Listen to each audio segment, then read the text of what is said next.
Dari dulu saya tidak pernah mengatakan saya bisnis buku ya. Betul. Lah terus? Saya mengerjakan buku. Wih. Karena kalau bisnis itu harus menguntungkan. Nah, saya mengerjakan buku saja. Bedanya? Dalam kaya maupun miskin tetap bikin buku. Ngene.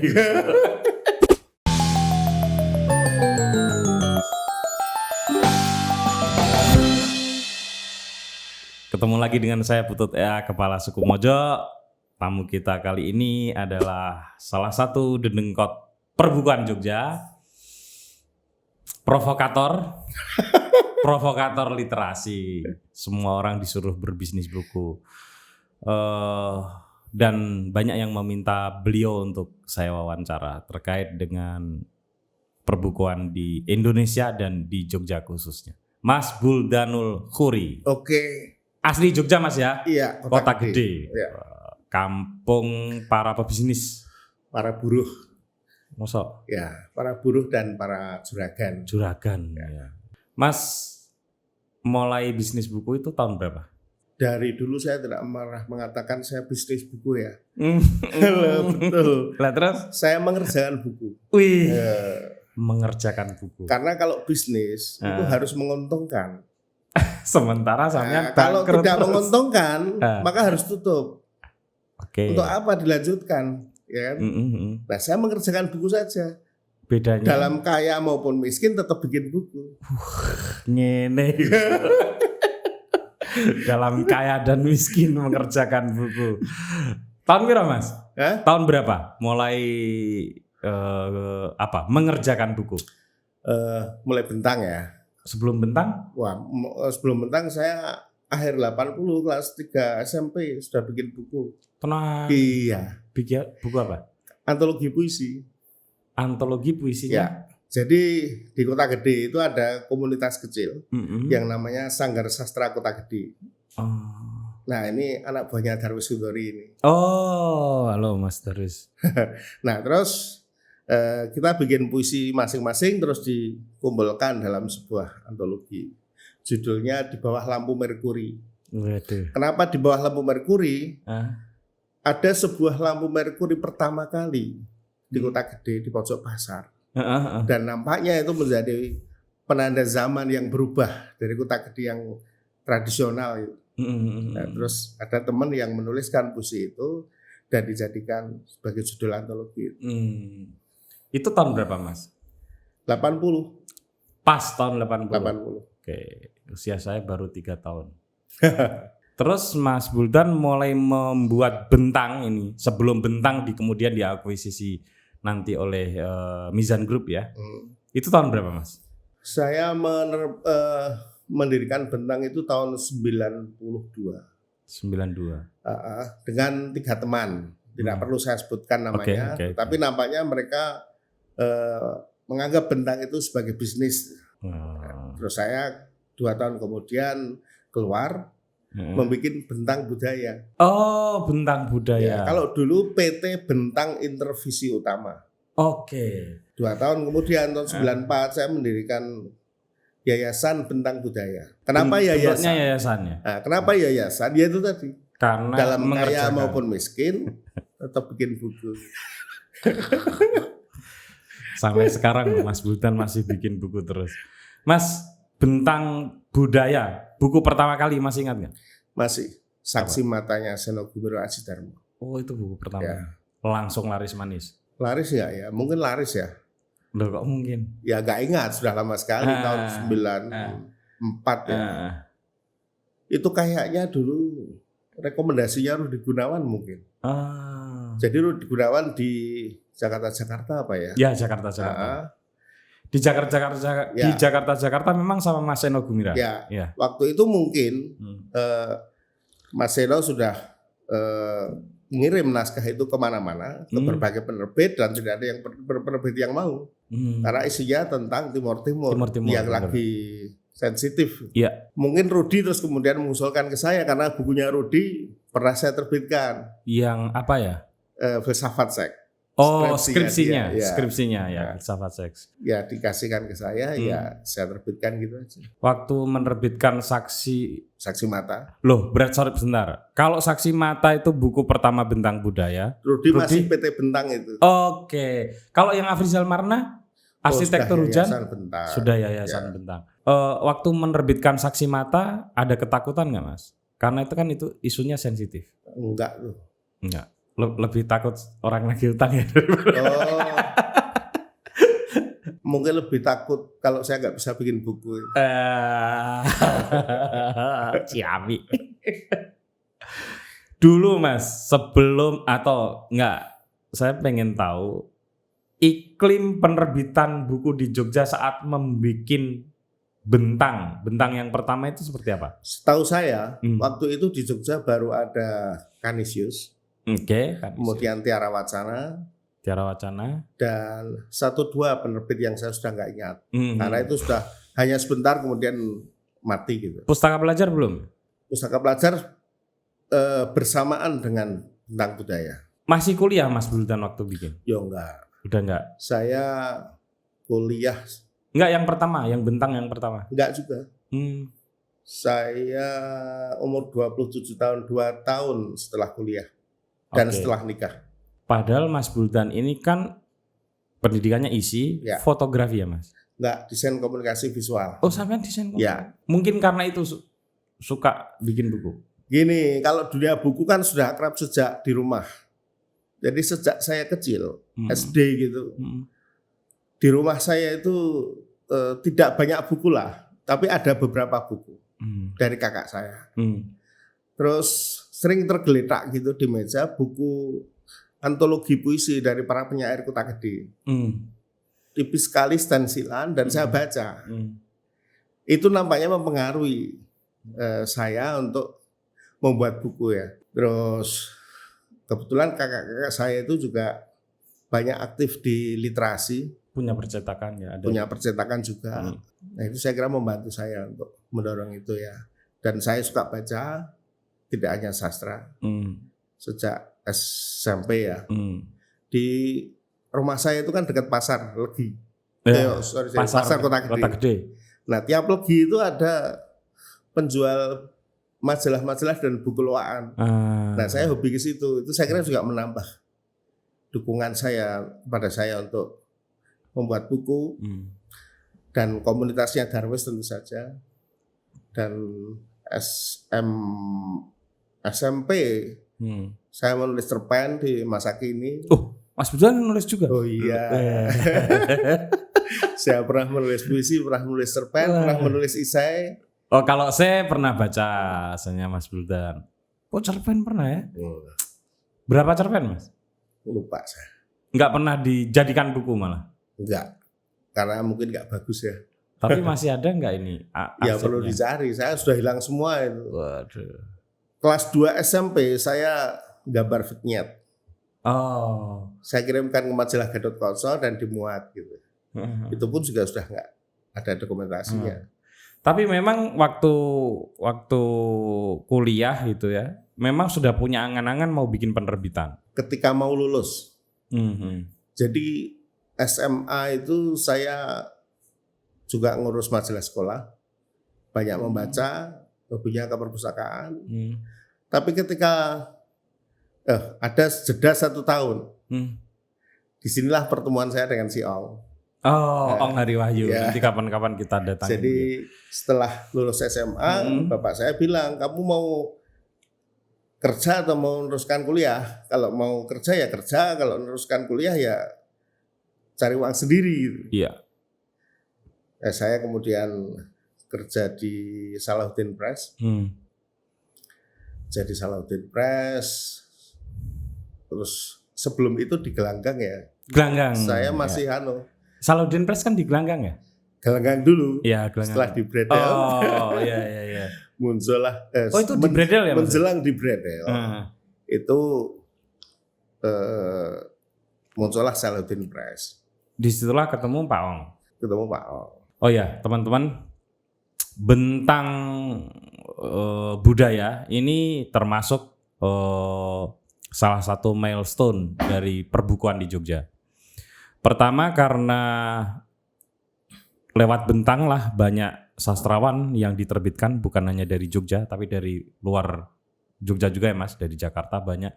Yang kedua ini yang menarik, dari sisi visual ada semacam revolusi gitu ya yang dilakukan oleh Mas Buldan, yaitu menampilkan karya-karya rupa para perupa untuk dijadikan sampul buku. Yang sebelumnya itu rasa-rasanya hampir nggak ada ya Mas ya? Dulu ada penerbit Pustaka Jaya. Atau sebelum itu Balai Pustaka itu juga sering menggunakan perupa untuk covernya. Yeah. Tetapi lebih ke sebagai ilustrator. Ya tapi kan di Jakarta itu kan. Ya. Ini kan. Enggak, kalau Pustaka Jaya itu menggunakan pelukis-pelukis yang kemudian top. Ya. Ada Popo Iskandar, ada Nasar, ada Zaini dan sebagainya. Tetapi mereka lebih ke visualizer. Apa tuh? Visualizer itu orang yang pintar melukis, kemudian disodori teks, kemudian dia melukis sesuai dengan teks itu. Sudah didesain untuk cover itu. Ya, dan desain itu nyaris Pustaka Jaya itu tidak ada desain. Karena template gitu terus coba lihat. Iya, benar. Tipografinya ya kayak gitu. Iya, betul. Jadi gambar tinggal nempel gitu. Terus kenapa kepikiran untuk memadukan karya rupa dengan cover itu buku? Kebetulan saja. Gimana? Ketika saya bikin Bentang, saya lupa apakah Bentang intervisi utama atau sudah Bentang Budaya ya. Yeah. Itu visualizer kita ya, Haitami El Jaid almarhum itu kan kerja di tempat kita. Tapi kemudian kok dia jarang masuk, terus kemudian ternyata dia di Pustaka Belajar, membuat cover di sana.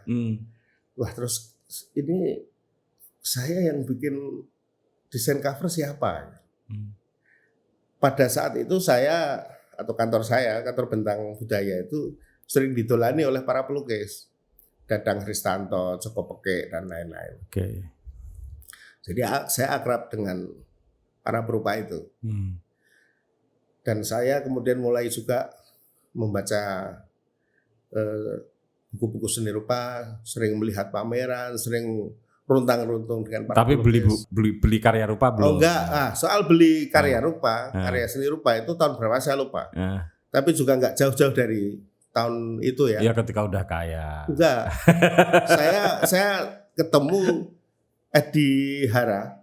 Edi Hara. Di depannya Amri Yahya yang tentu saja dekat dengan isi. Isi gampingan ya. Kata Edi Hara, Bul, katanya kamu sekarang sudah jadi pengusaha ya.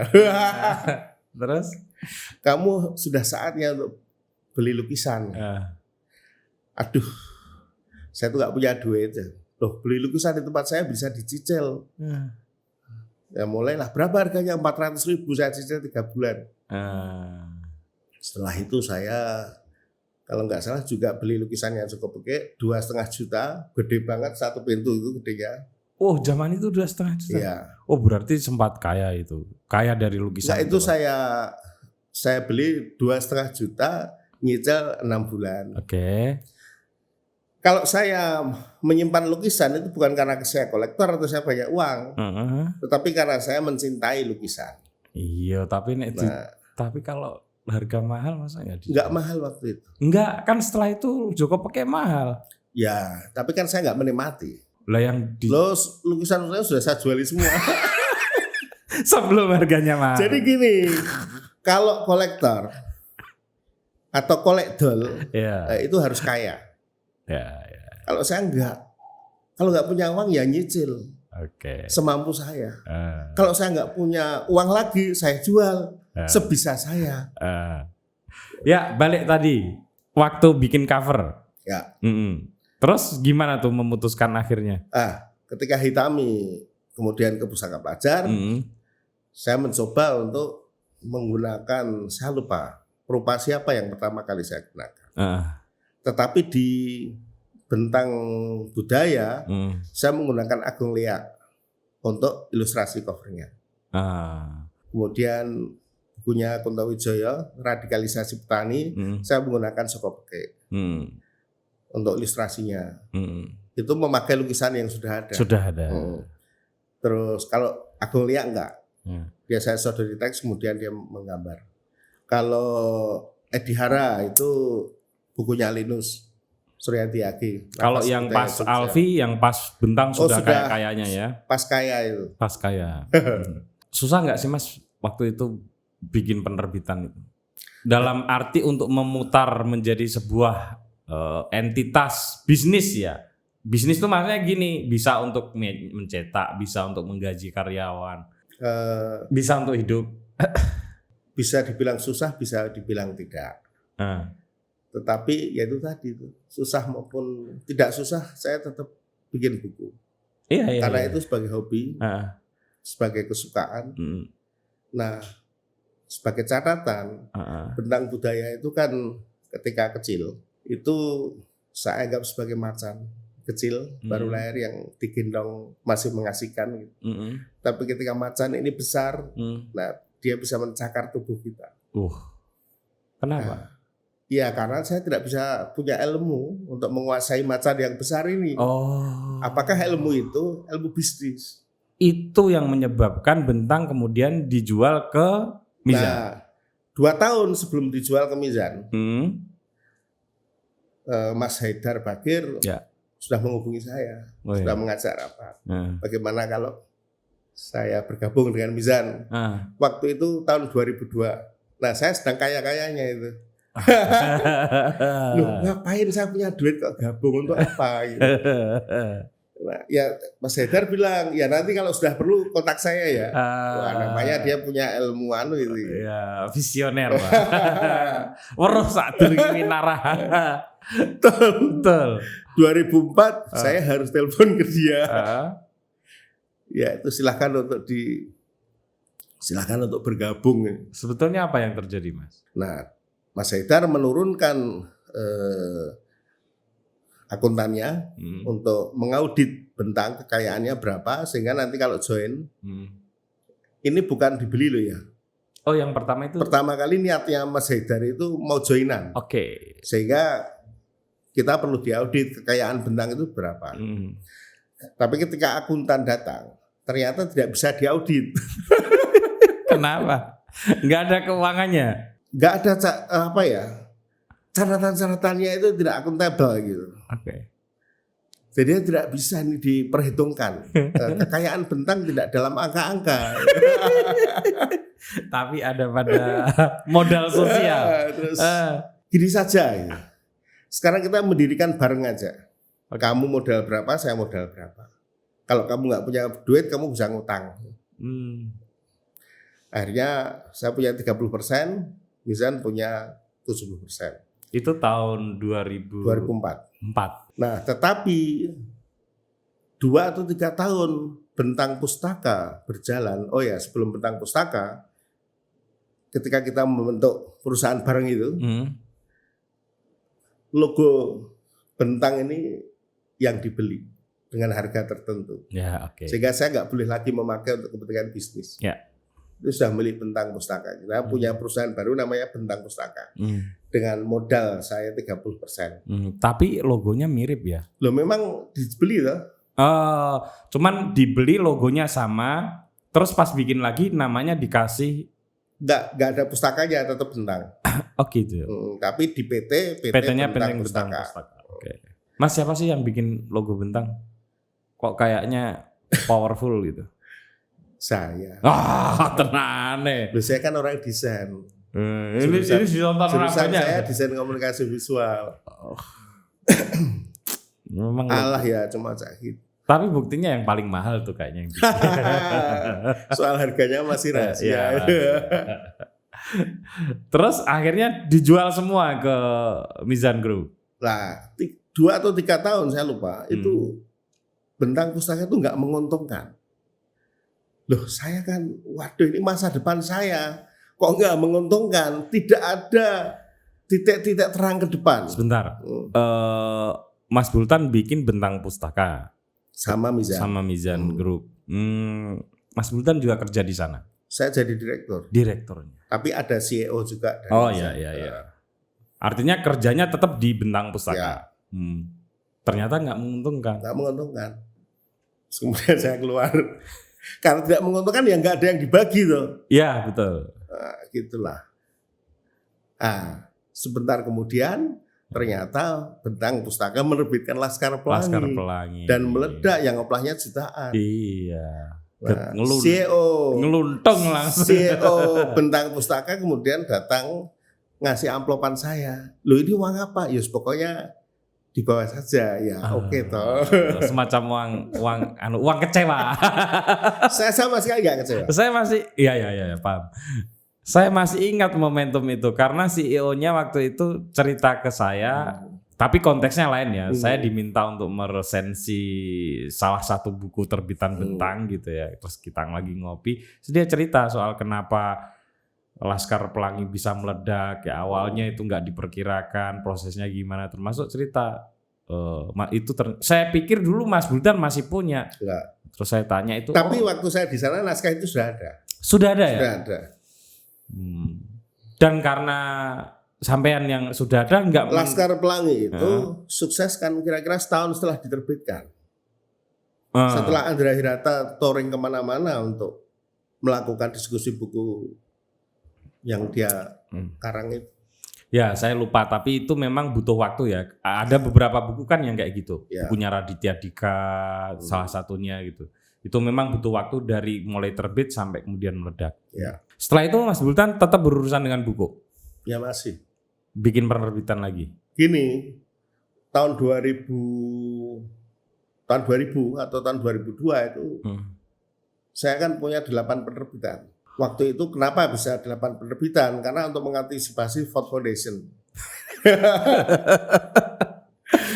Jadi jatahnya Ford Foundation itu hanya akan memberi hibah bagi 8 judul setiap penerbit. Ya, supaya pemirsa mendapatkan konteksnya. Jadi setelah pasca reformasi ya Mas ada banyak lembaga donor yang membantu untuk proses demokratisasi begitulah di Indonesia. Dan termasuk ada yang membantu para penerbit. Ya. Salah satunya adalah Ford Foundation. Ford Foundation itu bukan untuk membantu demokratisasi, tetapi dalam krisis bagaimana pendidikan masyarakat itu tetap bisa dilaksanakan. Iya, jadi maksud saya begitu. Jadi pasca reformasi itu kan memang banyak lembaga donor masuk ke Indonesia. Itu sebetulnya itu rumpunnya itu ada pada proses untuk Indonesia mendapatkan atau menyambut demokrasi yang baru gitu loh. Nah, dari sekian banyak ada yang dibantu di petani, macam-macam lah lembaga-lembaga swadaya masyarakat kan menjamur waktu itu. Nah, ada yang merembes ke beberapa lini, misalnya kayak penerbitan gitu. Jadi konteksnya waktu itu begitu. Ya. Nah, si Ford ini membantu penerbit-penerbit untuk menerbitkan buku. Ya. Oke.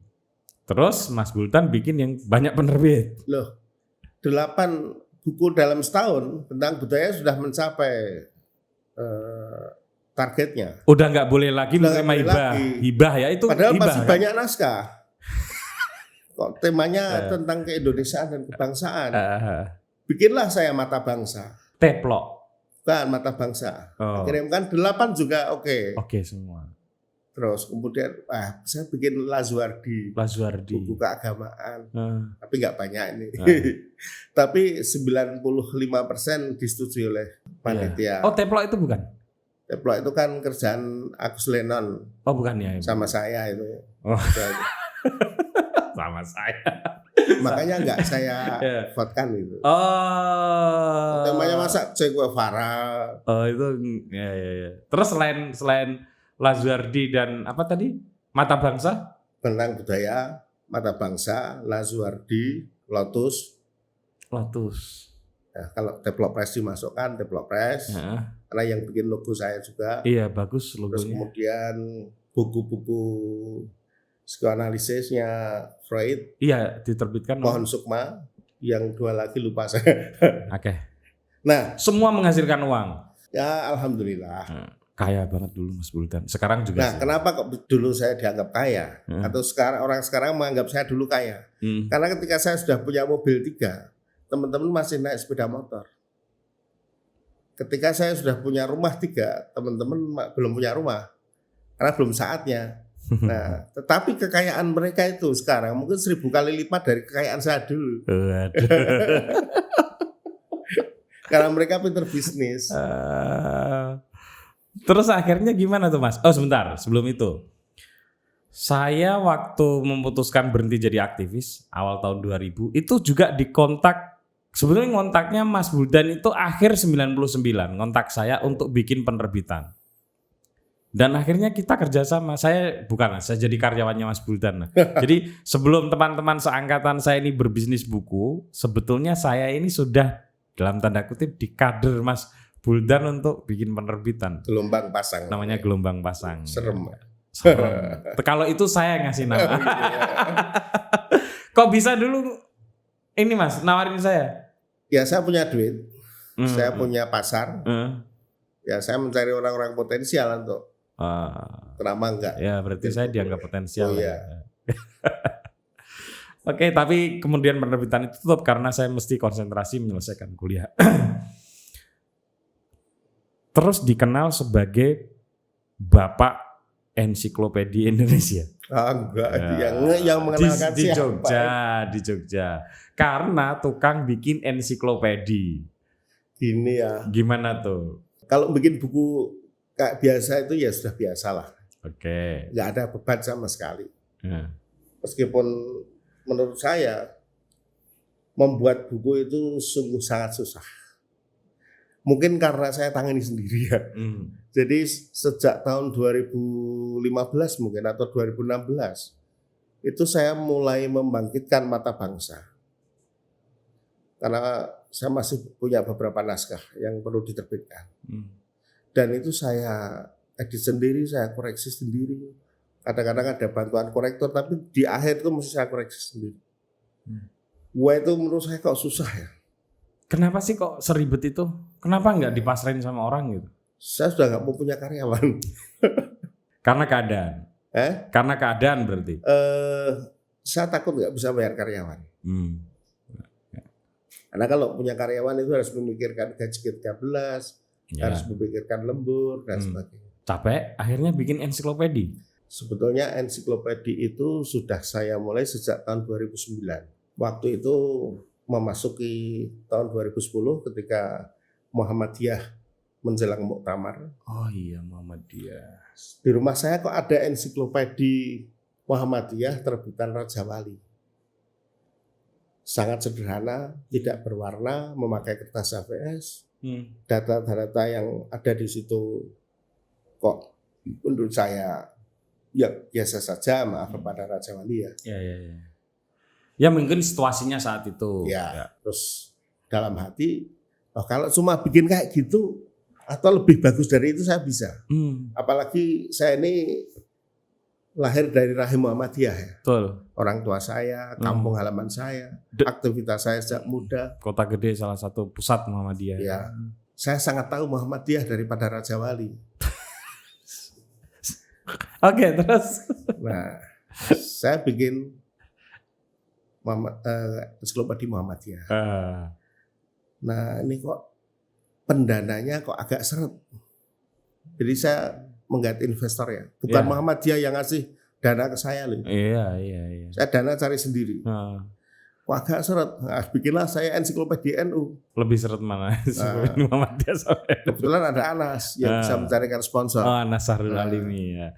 Lah, rapatnya pembuatan ensiklopedia NU itu awal-awal di kantor yang kita sewa untuk garap ensiklopedia Muhammadiyah. Oke. Ensiklopedia NU-nya jadi duluan. Ensiklopedia NU-nya jadi duluan. Tapi ensiklopedia Muhammadiyah sebetulnya pasti laris. Ya, begitulah. Mestinya laris. Saya kan beli. Ya. Itu hadiah untuk bapak saya karena bapak saya kan berbarengan aktif dengan di itu, Muhammadiyah. Itu saya mengerjakan ensiklopedia Pamekasan. Yang saya kerjasamakan dengan Universitas Gadjah Mada. Jadi semenjak itu bikin ensiklopedia terus. Setelah itu lama itu artinya lebih dari 5 tahun ya. Itu saya bikin ensiklopedia Jawa Barat 5 jilid ya. Kalau ensiklopedia Muhammadiyah 3 jilid. 3 jilid. Ensiklopedia NU 4 jilid. Ensiklopedia Jawa Barat 5 jilid. Jadi bagi para pemirsa yang merasa ada lembaga tertentu butuh dibikinkan ensiklopedia, ini ada pakar ensiklopedia. Karena ensiklopedia Muhammadiyah dan ensiklopedia NU menurut saya salah ya dua paket buku yang bagus. Yang membedakan mungkin dengan orang lain ya, yang sekarang saya belum melihat, itu mungkin karena saya dari Institut Seni Indonesia, saya suka fotografi, maka ensiklopedia yang saya buat itu tidak sekadar ensiklopedia teks, tapi juga saya melibatkan fotografer. Dek, tolong Dek, ambilin ensiklopedia kretek. Jadi bukan hanya isinya teks, tetapi juga foto-foto yang berkualitas. Yang bagus dong, ya buka yang baru mau dipamerin ke Mas Buldan. Ini kan ya supaya teman-teman tahu ya. Jadi ini saya cerita tentang ensiklopedia yang saya buat, tapi yang dipamerkan ensiklopedimu ini. Enggak ini pinjam kantornya. Enggak, saya mau kan pamer foto bagus. Oh iya. Ini salah satu ensiklopedia juga yang menurut saya fotonya bagus. Sebagai teman-teman ini ketahui ya, studio ini sebetulnya studio numpang, alatnya alat kita, tapi kantornya, rumahnya itu di tempat teman. Jadi saya lihat buku ini di bagus nggak foto-fotonya? Bagus. Cuma saya merasa bisa lebih bagus kalau buat. Oh gitu. Iya. Ini salah satu. Lagi kalau ada proyek itu. Salah satu ensiklopedia yang menurut saya visualnya bagus banget. Tapi saya nggak ngomong ini ada videonya bahkan. Iya. Tapi menurut saya begini, saya baca ensiklopedia NU walaupun nggak tuntas ya, baca cepat. Ensiklopedia Muhammadiyah juga baca cepat. Visual dan kontennya digarap dengan sangat serius ya Mas ya. Ya. Berapa tahun bikin kayak gitu? Sebetulnya ya. Sebetulnya itu sebetulnya hanya 4 bulan aja cukup. 4 bulan. Kalau setiap hari lo ya. Iya. Nah, itu kan kadang-kadang menanti dana belum turun. Iya ya, maksudnya kalau enggak intens gitu, dari mulai ada penulis yang konsepnya gagal, gitu. Ya harus diulangi lagi dengan tim baru penulis. Iya, gitu kan. Betul. Menentukan lema. Nah, makanya bikin ensiklopedia itu jangan salah memilih tim. Betul. Kalau salah memilih tim ya akan labrak. Apa Mas seni membuat ensiklopedia? Karena saya punya pengalaman satu. Kalau senengnya saya bikin ensiklopedia. Ketika bikin ensiklopedia Muhammadiyah itu saya bisa keliling Indonesia. Kalau jalan-jalan pasti ya. Amal usaha Muhammadiyah. Karena saya selalu mendampingi fotografer. Kalau kebetulan ensiklopedia NU saya tidak mendampingi fotografer karena mungkin lupa saya sedang sibuk dengan ensiklopedia Pamekasan waktu itu, saya lupa. Terus ensiklopedia Jawa Barat. Sorry, ensiklopedia NU nggak sempat keliling ya Mas Buldan? Sudah saya wakilkan ke orang NU asli. Iya. Nah, ensiklopedia Jawa Barat saya keliling 2 bulan penuh saya di Jawa Barat. Itu asiknya keliling. Selain itu ada nggak? Bekerja sama dengan banyak orang itu mengasihkan. Rumit nggak menentukan lemanya? Enggak ya? Jadi kalau kita bisa tepat memilih tim, ini semua menjadi gampang. Kalau saya tantangan di ensiklopedia kretek ini itu lema. Ya, butuh diskusi agak lebih. Kalau diskusi ya.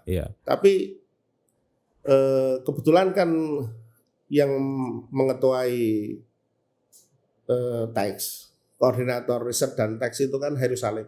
Untuk ensiklopedia NU. Untuk ensiklopedia NU terakhir ya.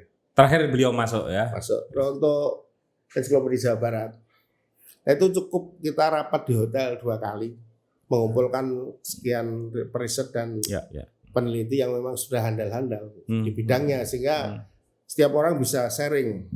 Gitu. Sama tantangannya kalau ini ya mengorganisasikan tim, karena kan banyak ya yang visual. Menurut saya Heru Salim pinter itu.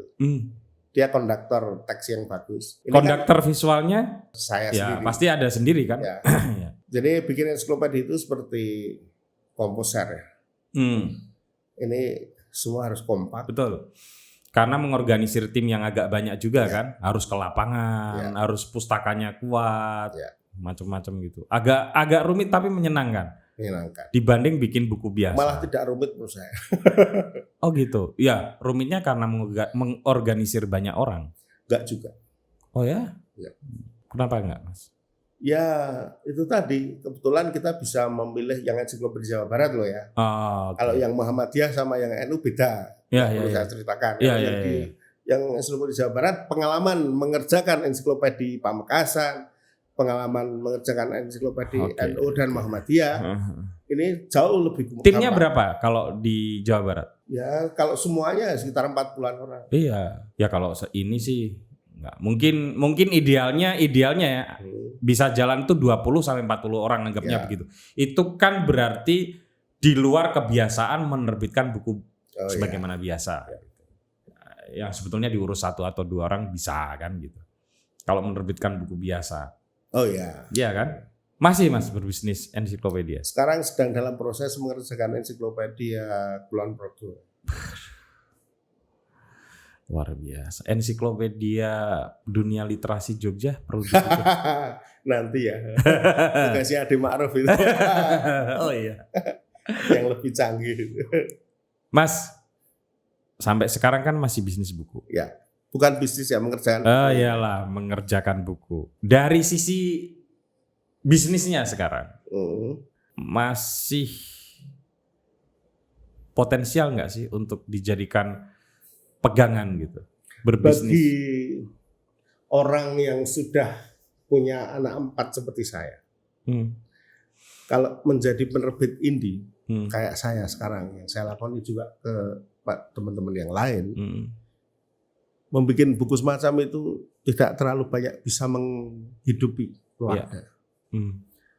Anak sekolah, bayar listrik, bayar internet, kuliah, dan sebagainya. Nggak mencukupi. Tetapi saya merasa selalu ada keajaiban-keajaiban yang di luar penjualan. Misalnya begini ya. Saya lupa tahun berapa. Mungkin tahun 2017 atau berapa. Tiba-tiba Danuri dan Indra Ismawan, penerbit narasi ya, Mas Indra. Media Presindo, ya. Datang ke rumah saya untuk menanyakan, loh naskah-naskah bentang budaya dulu, sekarang di mana? Yang pegang right-nya siapa? Loh masih saya. Loh tidak di Bentang Pustaka enggak? Mungkin itu bagian dari keuntungan saya bahwa naskah-naskah bentang budaya itu tidak ikut merger dengan Mizan. Terus kemudian mungkin Media Presindo sedang banyak duit, dia nyeleksi ada sekitar 78 naskah tentang budaya yang istilahnya disewa 3 tahun. Saya tidak ingin itu dibeli, tapi disewa selama 3 tahun. Silahkan dikapitalisasi. Mau dicetak berapapun terserah. Tapi kalau buku ini harganya sekian, buku ini harganya sekian tergantung ketebalannya. Jumlahnya berapa judul? 78. Kalau satu judulnya harganya 5 juta, 5 juta aja. Udah. Dengan itu kan bagi saya keajaiban. Saya bisa nganggur setahun, dapat makan 2 tahun. Enggak, ini katakanlah setahun gitu. Saya bisa tanpa kerja tapi bisa menghidupi keluarga, bisa dolan-dolan sama keluarga, bisa makan enak di angkringan.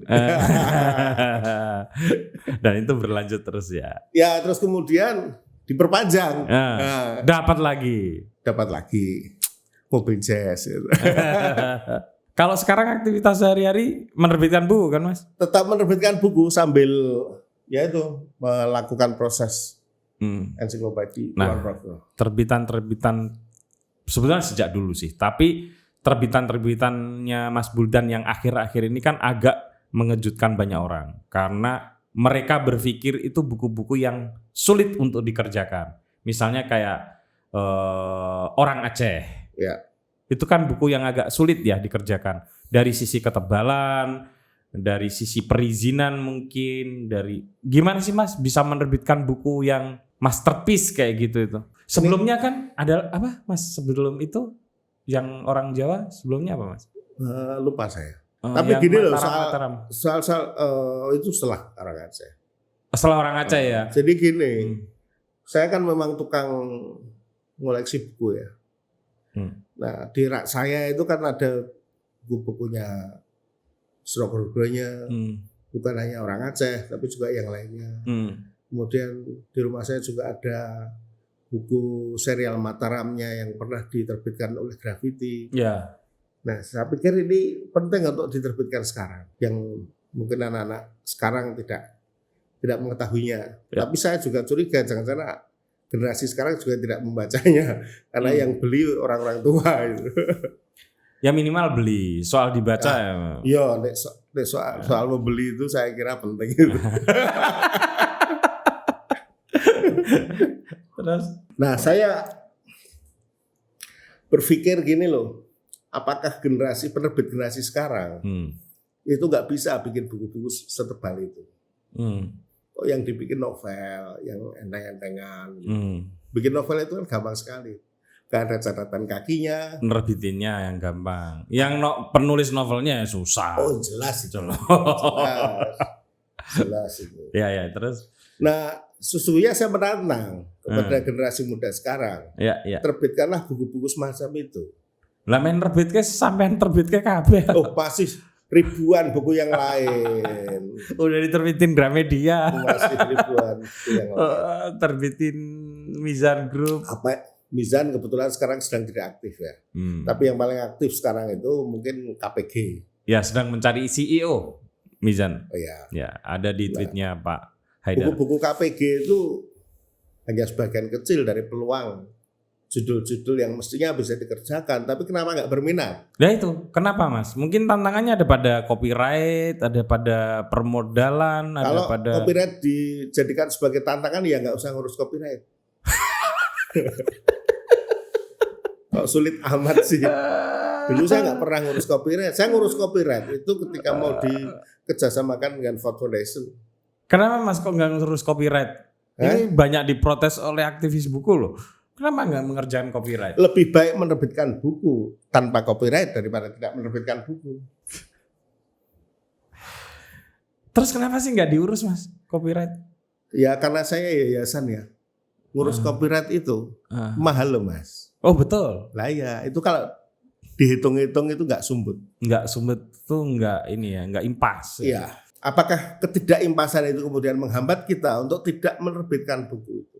Tapi kan ada hak-hak orang yang tercederai dengan itu. Semoga tidak ya. Semoga tidak. Dia sudah kaya dengan. Saya pernah dengar dari Rickloff ya.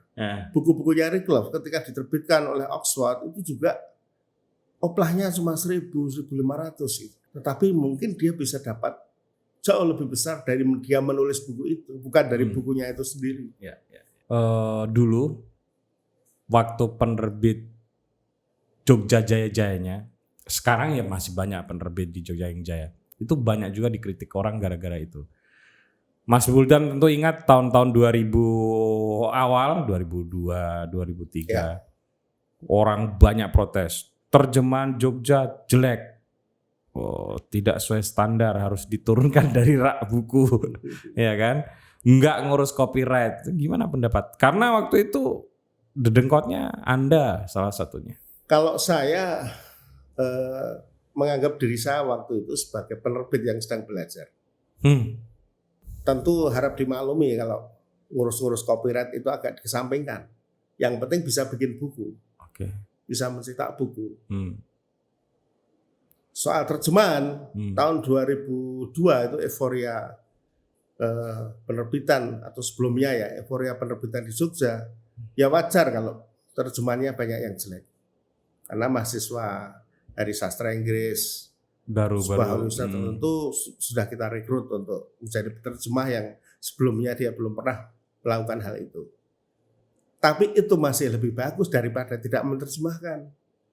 Lebih baik menerjemahkan tapi banyak kelirunya daripada tidak berbuat sama sekali. Dan tidak semua penerbit Jogja. Saya pernah ketemu dengan Pascal. Waktu itu dia direktur Lembaga Indonesia Prancis di Jogja.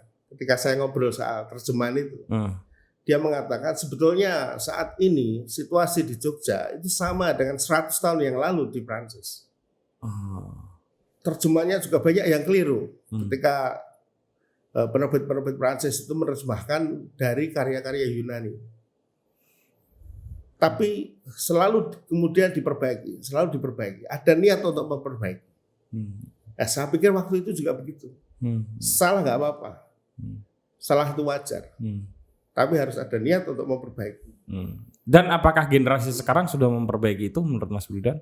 Para penerbit sekarang ini nyaris sedikit sekali yang menerbitkan buku terjemahan. Kalau dulu kan sebagian besar. Betul. Penerbit-penerbit yang jumlahnya katanya ada dalam Declare itu 150-an itu. 150 lebih. Itu sebagian besar menerbitkan buku terjemahan. Bayangin teman-teman, waktu itu tahun 2000 sampai 2005 ya, sekitar tahun-tahun itulah boomingnya penerbit Jogja itu. Jogja yang kota tidak seberapa besar ini, ada 150 lebih penerbit itu yang tercatat. Ya. Yang belum mungkin ya hampir 200-an. Mungkin. Iya kan di kamar-kamar kos orang pada nerbitin buku gitu. Nggak pakai ISBN apa itu kan. Saya masih ingat tahun 94 ya, awal-awal Bentang Budaya itu. Kantor saya didatangi Putut Wijanarko, manajernya Mizan. Ingin melihat kantornya seperti apa. Nah, ternyata kayak kos-kosan ya. Kalau nggak salah juga mungkin Daniel Dakidaya dari Kompas datang juga, ingin melihat kayak apa itu. Ternyata sangat tidak menakutkan. Gitu. Kayak misalnya saya waktu diminta Mas Wildan bikin penerbitan, saya bikin Gelombang Pasang, mana ada kantornya? Kantornya di emperan rumah saya itu. Gelombang Pasang aja saya komputer pinjam teman untuk ngedit naskahnya. Jadi luar biasa waktu itu. Nah Mas, untuk generasi sekarang, tantangan-tantangan apa yang paling berat sebetulnya dihadapi oleh generasi penerbit? Karena teman-teman ketahui juga, sekarang pun Jogja masih pusat penerbitan di Indonesia. Dari sisi kuantitasnya bahkan dibanding Jakarta jauh lebih banyak Jogja. Tapi kalau besarannya besar Jakarta. Kan di sini nggak ada KPG, nggak ada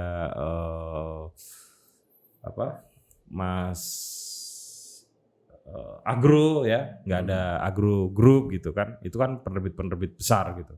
Tapi kalau dari si kuantitasnya kan lebih banyak di Jogja. Penerbitan sekarang di Jogja ini kurang variatif temanya. Seperti yang saya katakan tadi, terlalu banyak fiksinya. Yang berani menerbitkan karya-karya non-fiksi itu dari penerbit-penerbit yang sudah terlanjur kaya, sehingga menyisihkan sebagian dananya untuk berani melakukan penerjemahan terhadap karya-karya yang non-fiksi. Apakah itu karya sejarah, filsafat, dan sebagainya. Ya. Nah, seingat saya dulu, saya juga tidak kaya. Itu berani menerbitkan karya-karya yang non-fiksi dan kemudian kita terjemahkan. Ya. Tapi bukan berarti penerbitan fiksi itu gampang lakunya loh. Itu nggak ada urusannya. Ini nggak ada urusannya. Itu soal yang satu agak lebih rumit dibanding yang lain gitu kan, menerbitkannya gitu. Mungkin anak-anak sekarang menolak kerumitan ya. Karena gini, misalnya EA Books ini kan lagi konsentrasi menggarap buku-buku non fiksi nih Mas. Dari sisi layout saja kan agak beda. Yang satu ada daftar pustakanya, iya kan. Terus kalau mengawal penulis yang mau menyelesaikan satu buku khusus gitu ya, buku yang jadi gitu, buku yang ditulis oleh orang Indonesia sendiri non fiksi itu kan mengawalnya agak lebih rumit juga. Kalau fiksi kan ya nanti dikirim tinggal bisa dikasih masukan. Iya, kalau misalnya nih buku tentang feminisme, kita kawal satu proses untuk membuat buku itu. Itu kan orang yang awal juga harus ngerti tema itu, harus intens untuk diskusi soal itu kan beda. Menurut Anda kenapa banyak yang nggak berminat ke arah situ ya? Mungkin salah satunya rumit. Dulu rumit juga loh. Terus ya sama, makanya itu tidak terlalu berminat. Terus kalau yang penerjemahan sekarang lebih orang lebih nyaman untuk membereskan copyright. Ngurus copyright kan juga nggak gampang. Harus ada perhitungan finansialnya. Saya dengar entah benar atau salah bukunya Cobham, Clifford Gate itu, yang dulu judulnya Abangan Santri Priayi, yang kemudian oleh Cobham diganti judul Agama Jawa itu, copyrightnya 45 juta. Dari sisi pebisnis masuk akal nggak tuh? Saya nggak tahu ya. Kemarin saya ketemu JJ Rizal yang punya Cobham, saya lupa menanyakan itu. Oh iya. Apakah ini bisa impas nggak? Kalaupun impas butuh waktu. Pasti. Minimal tuh 2 tahun itu. Kalau regulernya terjual misalnya dalam 1 tahun itu 3.000 atau 4.000 kan butuh waktu minimal 2 tahun. Itu baru impas loh. Belum mencetak laba. Makanya Cobham tidak produktif. Tapi Cobham kan memproduksi buku-buku bagus. Oh iya. Ya. Makanya dengan membayar mahal itu, dengan impasnya lama itu tidak produktif gitu maksud saya. Iya. Nah itu mungkin bagi teman-teman generasi baru penerbitan di Jogja itu memikirkan itu juga di satu sisi ingin membuat buku yang banyak jenisnya, tapi di sisi yang lain terkendala mesti harus memutar otak untuk menggerakkan roda perekonomian. Kan butuhnya mumpung uang teman-teman cepat ini masih muda, masih belum banyak butuh. Paling butuhnya untuk pacaran aja ya. Ya kalaupun menikah pun anaknya baru 1 ya. Atau masih kecil lah, masih hamil ya. Gimana tuh? Jadi masih ada kesempatan sebetulnya untuk mengerahkan energi finansialnya, entah dari mana. Betul. Mungkin dulu saya berani hutang ya. Kalau sekarang ini berani juga sih. Berani hutang juga ya. Berani. Tapi tentu angkanya nggak sefantastis. Saya juga nggak fantastis. Setelah saya kaya, baru hutangnya fantastis. Banyak orang ngasih uang. Tapi ketika saya kecil, ya tersiap-siap juga untuk mencari dana itu. Biasa kan kalau gula ada semut. Uang itu baunya filosofi Mas Buldan. Mas, uang itu baunya tercium di mana? Gimana? Oh enggak usah. Saya masih ingat tuh. Uang itu baunya harumnya tercium di mana-mana. Tantangan selanjutnya apa, Mas? Dari sisi penjualan, dari sisi pasar ada nggak? Saya? Iya. Kan Mas Buldan masih kalau saya ya. Buku.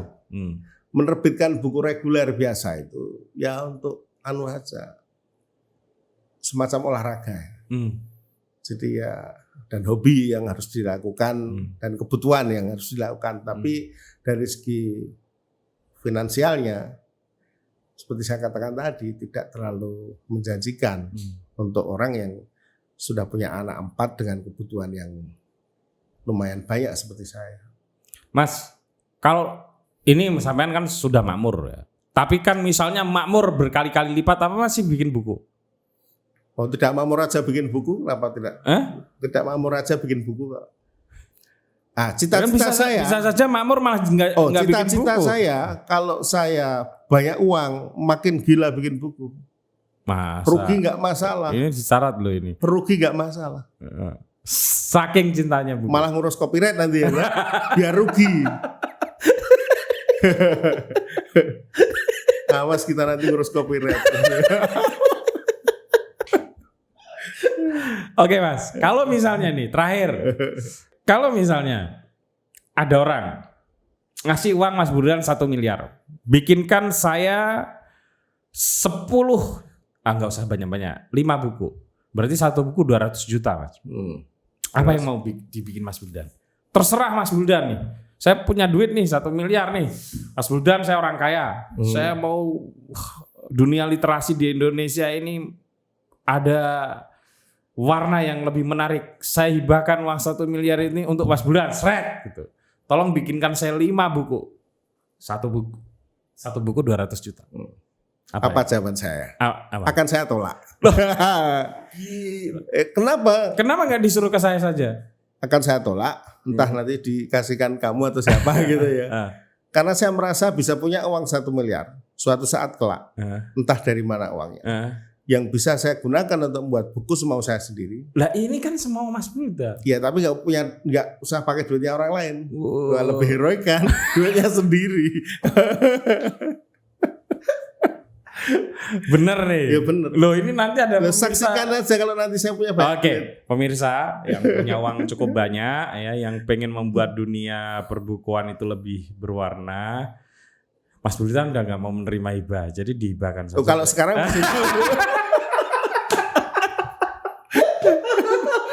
kalau nanti nggak butuh. Sekarang misalnya 5 buku tuh, hibah nih 200 juta 1 buku. Apa tuh yang mau dibikin? Ya tetap bikin buku biasa-biasa itu aja. Tapi ada syaratnya kan? Berarti saya untung banyak sekali. Oke, tapi kalau buku yang paling diimajinasikan dibikin oleh Mas Buldan, itu apa sih? Yang pengen banget dibikin gitu. Saya baru saja memikirkan untuk bisa membuat buku yang bagus tentang seniman-seniman top di Indonesia. Misalnya, saya kok kepengen membuat bukunya, biografinya pematung Edi Sunarso. Saya bisa mencetak bukunya Joko Peke, saya bisa mencetak bukunya Retno Maruti misalnya dan sebagainya. Dengan buku yang bagus. Supaya ini juga bisa menjadikan tonggak-tonggak yang. Kalau aku Mas ada 2 ensiklopedia ikan. Ya, kenapa? Serius. Karena ini aku menghadapi sendiri ya. Ada banyak generasi muda sekarang tuh nggak bisa membedakan. Bahkan nggak usah yang deket-deket rumpunnya ya. Sama-sama ikan pelagis misalnya.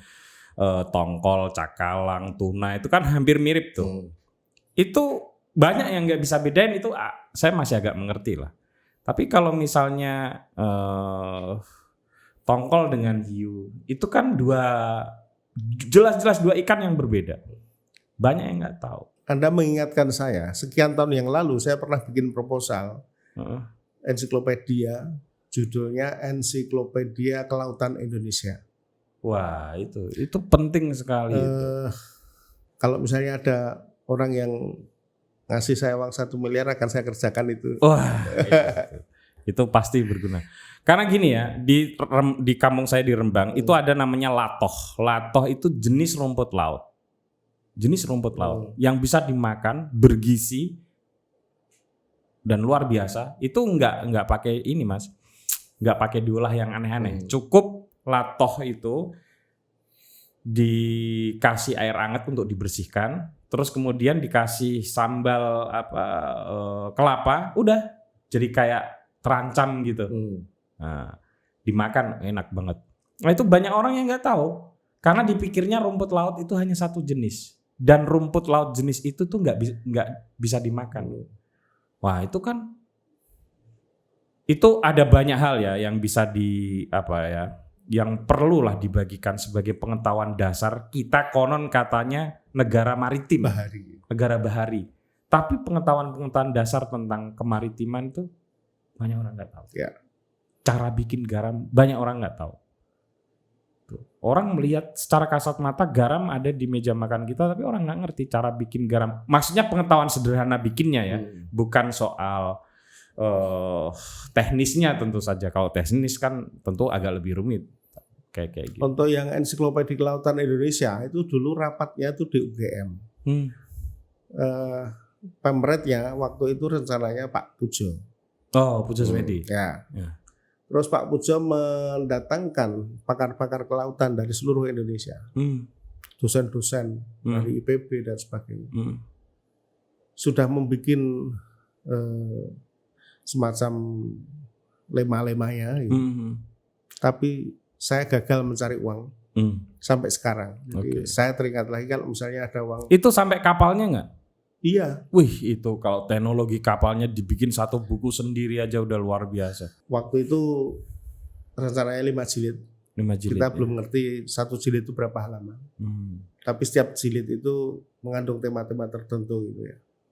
Kalau ada yang mendanai, saya akan menerbitkan buku itu. Oke, sebagai penutup, teman-teman tadi sudah lihat betapa pentingnya ada ensiklopedia itu. Ya, jadi ya Mas Buldan dan timnya sudah siap, udah ada timnya. Tinggal mengerjakan ya, yang bagi yang punya lembaga-lembaga yang punya kepedulian terhadap pengetahuan kemaritiman kita, silakan menghubungi saya. Ya maklarnya. Untuk saya kasih nomornya Mas Buldan gitu loh. Mas, makasih banyak Mas ya. Sukses selalu. Terima kasih, sampai ketemu lagi dengan tamu saya yang lain.